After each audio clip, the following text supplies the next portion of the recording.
तो देखिए बेटा, आज अपन लेते हैं समूचों के प्रकार, टाइप्स ऑफ सेट्स। समूचों के प्रकार।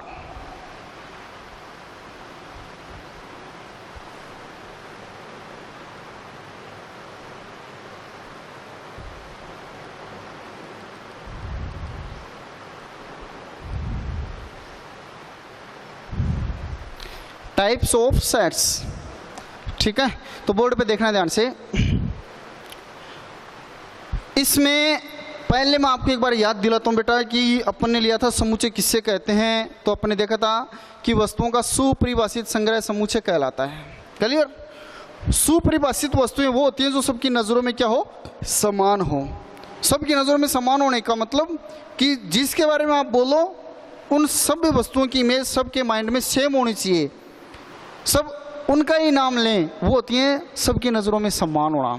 ऐसी वस्तुओं का संग्रह है, समूह है, समुच्चय कहलाता है।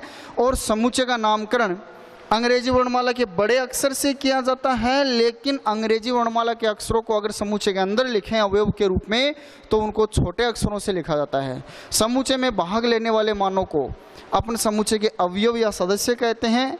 इन सारे अवयवों के समूह को मजले कोष्ठक में कोमा के द्वारा अलग अलग करके लिखा जाता है। किसी भी मान की इसमें पुनरावृत्ति नहीं होती है, यानी समुच्चय का कोई भी अवयव वो रिपीट नहीं होता है। ये सारा इंट्रोडक्शन लिया था। फिर अपन ने लिया था समुच्चय निर्माण की विधियां, जिसमें नंबर 1 थी कि रोस्टर रूप या सारणीबद्ध रूप, और नंबर 2 था नियम रूप या समुच्चय निर्माण विधि। रोस्टर रूप में क्या कर रहे थे कि समुच्चय में भाग लेने वाले सभी अवयवों को अपन मजले कोष्ठक के अंदर दर्शा रहे थे, जबकि नियम रूप में अपन सारे अवयवों को ना दर्शाकर उनके लिए एक ऐसा नियम दे रहे थे जिससे अपन पता कर सकें कि भाई इसमें कौन कौन से अवयव आएंगे। ये विधियां समझने के बाद में आज अपन लेते हैं समुच्चय के प्रकार, जिसमें बेटा नंबर 1 आता है खाली समुच्चय, यानी रिक्त समुच्चय।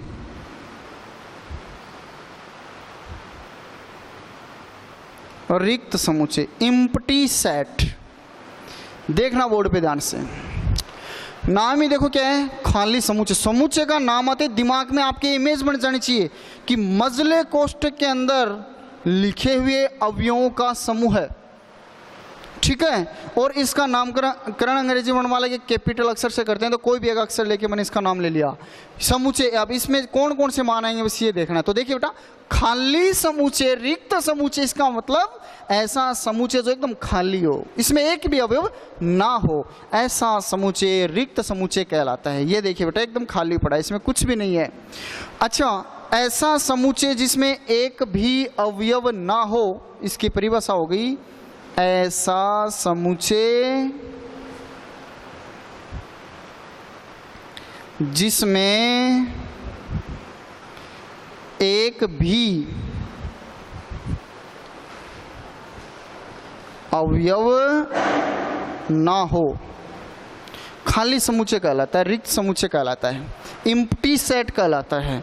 और बेटा इस खाली समुच्चय को अपन केवल फाई के द्वारा भी दर्शाते हैं। इस ब्रैकेट में नहीं लिखनी है फाई को, अकेला फाई।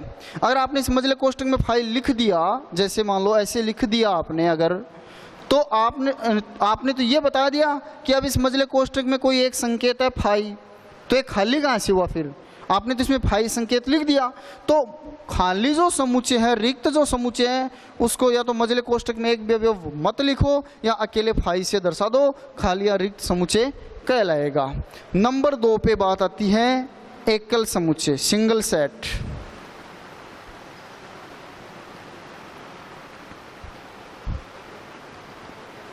एकल समुच्चय, सिंगल सेट। अब बोर्ड में देखो, इसका नाम भी आपको क्या मिल रहा है? एकल समुच्चय। एकल का मतलब एक ही, अर्थात ऐसा समुच्चय जिसमें केवल एक ही मान हो, एक ही संकेत लिखा हुआ हो, एक ही अवयव हो, एकल समुच्चय कहलाता है। जैसे मैंने इसमें लिख दिया ओनली ए। समुच्चय सी बराबर मैंने लिख दिया 0, समुच्चय डी बराबर मैंने लिख दिया 5। तो ये सब के सब समुच्चय कैसे हैं? एकल समुच्चय हैं। सिंगुलर सेट हैं। तो इनके लिए पर्टिकुलर, जैसे इसके लिए फाई था वैसे कोई सिंबल नहीं है, बस इसकी परिभाषा यही है कि वे समूचे जिसमें केवल एक ही अवयव हो, एकल समूचे सिंगुलर सेट कहलाता है। फिर अपन नेक्स्ट की बात करते हैं नंबर 3 पे, तो वो आता है परिमित और अपरिमित समूचे।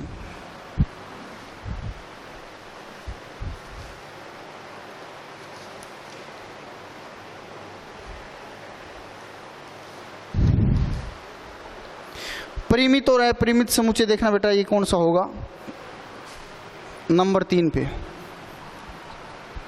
परिमित समुच्चय।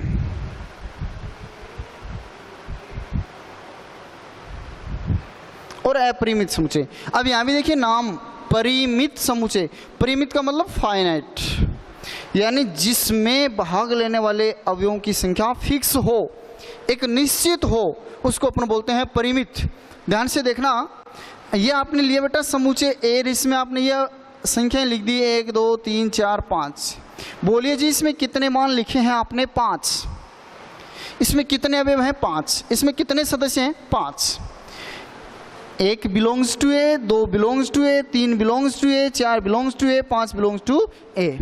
ये 5 अवयव हैं, आपने काउंट करके बता दिए। इसका मतलब इसमें अवयवों की संख्या क्या है? एक निश्चित है। तो ये परिमित समुच्चय कहलाता है। बोलिए यहाँ से अपन इसकी अगर परिभाषा बनाए तो वो क्या बनेगी?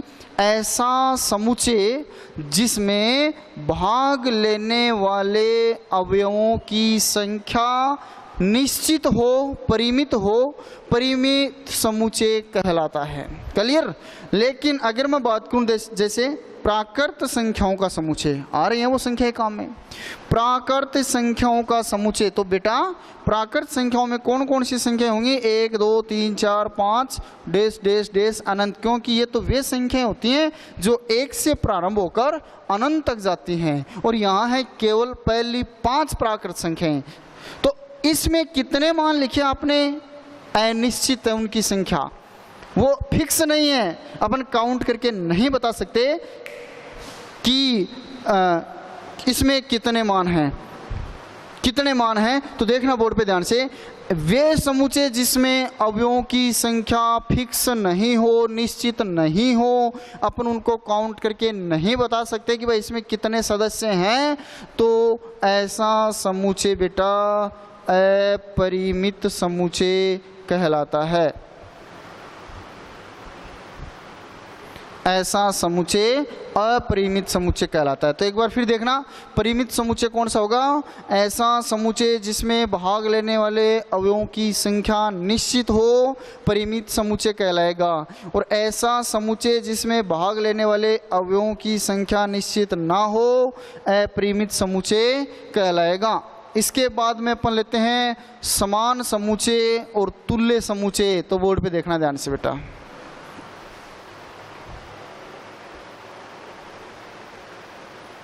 समान समुच्चय, इक्वल सेट,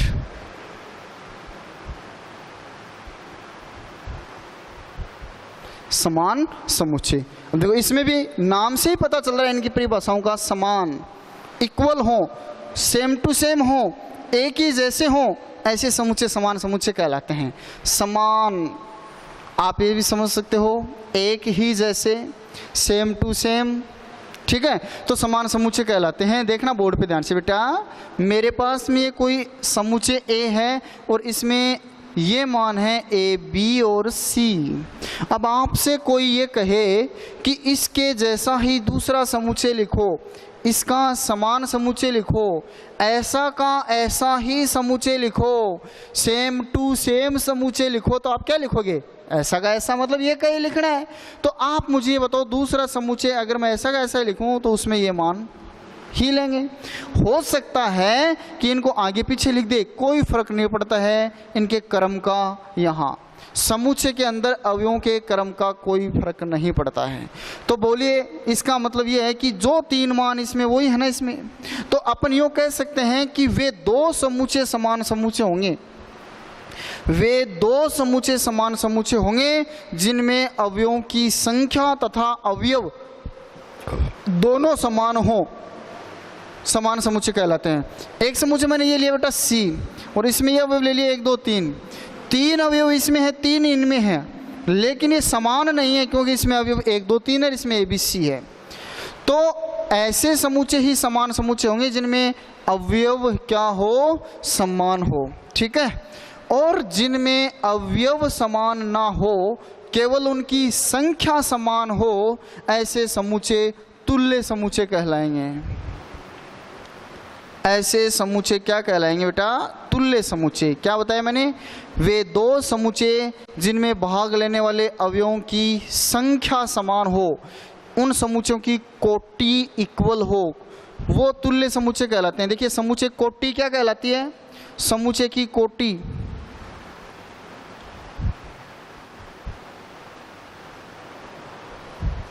समुच्चय की कोटि देखना बोर्ड पे ध्यान से कि एक समुच्चय में कितने अवयव भाग ले रहे हैं, उनकी संख्या अगर अपन बता दें तो वो समुच्चय कोटि कहलाती है। जैसे यहाँ समुच्चय सी में 3 अवयव हैं, तो इस समुच्चय कोटि कितने 3, इसको कैसे लिखेंगे, number of element in set C, बाहर की स्मॉल n और इस ब्रैकेट के अंदर समुच्चय का नाम, और फिर आगे वो संख्या लिख दो, इसको बोलते हैं नंबर ऑफ एलिमेंट्स, इसमें कितने अवयव हैं उनकी संख्या, ये कहलाती है समुच्चय की कोटि। तो ऐसे आपके समान और तुल्य समुच्चय हो गए बेटा कि वे दो समुच्चय जिसमें भाग लेने वाले अवयव की संख्या और अवयव दोनों समान हो, वे तो समान समुच्चय, और केवल समुच्चयों की में भाग लेने वाले अवयवों की संख्या समान हो, कोटि समान हो जिन समुच्चयों की, वो तुल्य समुच्चय। याद रखना बेटा, मैं समुच्चय ए और बी की बात करूं, जो अवयव इसमें है वो वो इसमें है, तो इसका मतलब इसमें 3 अवयव हैं तो 3 इसमें है,